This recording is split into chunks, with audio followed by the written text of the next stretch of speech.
The final story, which I'll mention, is actually a pretty good news story. It's the story of Bibi. And those of you who are regular viewers of ACL's material, you'll know that we've been advocating for Assia for some time. She's a Pakistani Christian woman who, some 8+ years ago, was convicted of blasphemy.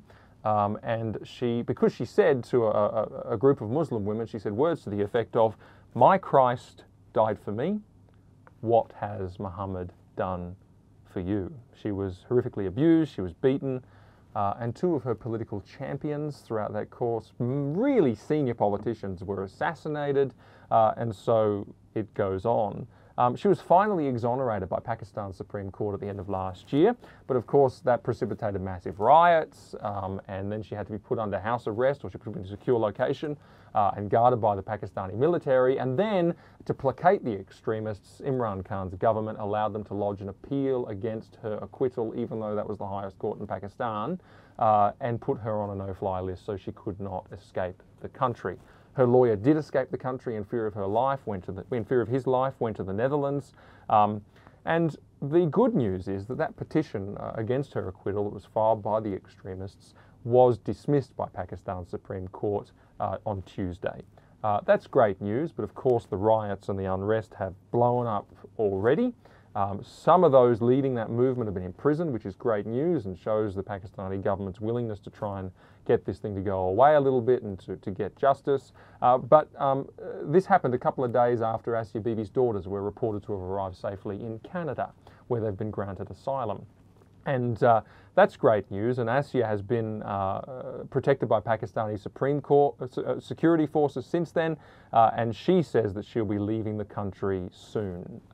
She talks to her daughters every day, and the chairman of the British Pakistani Christian Association, Wilson Chowdhury, agreed that there was more work to be done to protect Christians in Pakistan. He says this, he says, "Assia Bibi has always been innocent, and it's a blight on Pakistan that it took almost 10 years to come to this decision to free her.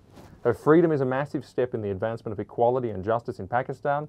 Its draconian blasphemy laws must be abrogated speedily to prevent this ever happening again." Now, Wilson Chowdhury and the British Pakistani Christian Association did a lot in the cause of Assia over the last 10 years, a lot. And, you know, she's not the only victim of blasphemy laws in Pakistan. There are, I think, roughly 40 others at the moment, but there's also thousands of Christians living in slave-like conditions across Pakistan because they are highly, highly persecuted. Why did all this happen?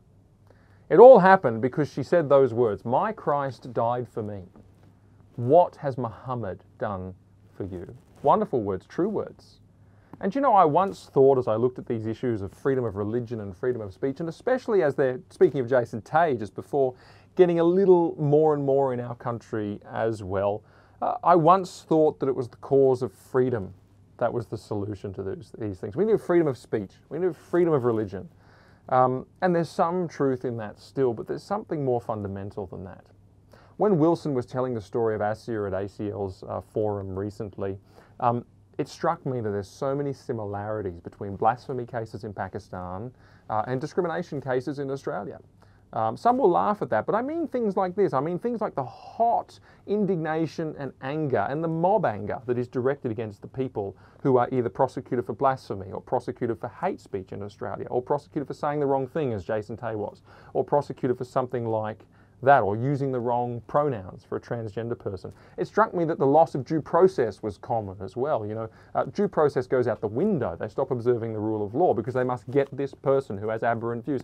I saw such similarity. It really hit me because I've been up close with a lot of the cases here in Australia that I speak of. And you know what struck me? It's not the cause of freedom that's primary. It's the cause of truth. Because the common theme here is that in each case, someone speaks the truth, believes the truth. Those blasphemy laws, you can bet, operate primarily against Christians, primarily against truth tellers, primarily against statements like Assia's.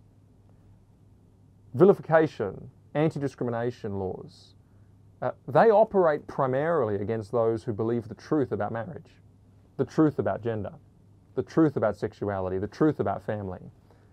It's the truth that people target. It's the truth that these laws go after. And so, you know, the solution is not so much the cause of freedom. Yes, that's an important thing.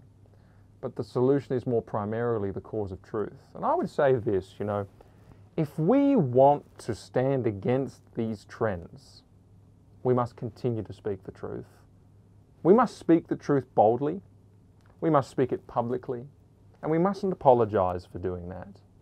Because if we don't, we'll be pushed further and further into the corner where we can no longer speak that truth anymore.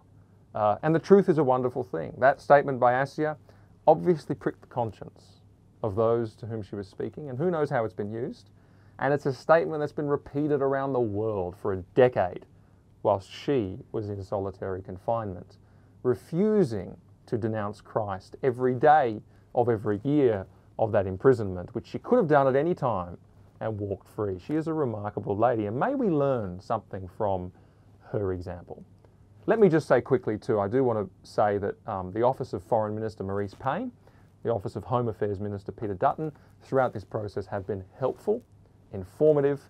We haven't said a lot about it for a little while now because that was the request that was made to me, but they have been very good in this process, and Australia was not a bystander as this was being sorted out. Neither was Australia a bystander as safe haven for Assia and her family was being sorted, and we trust, all going well, and we pray for this, and I encourage us all to pray for this, that in the next few days, Assia, her husband, her guardian, his family, and her daughters will all be safe and well in a country where they are free, and a fitting end to a decade of persecution.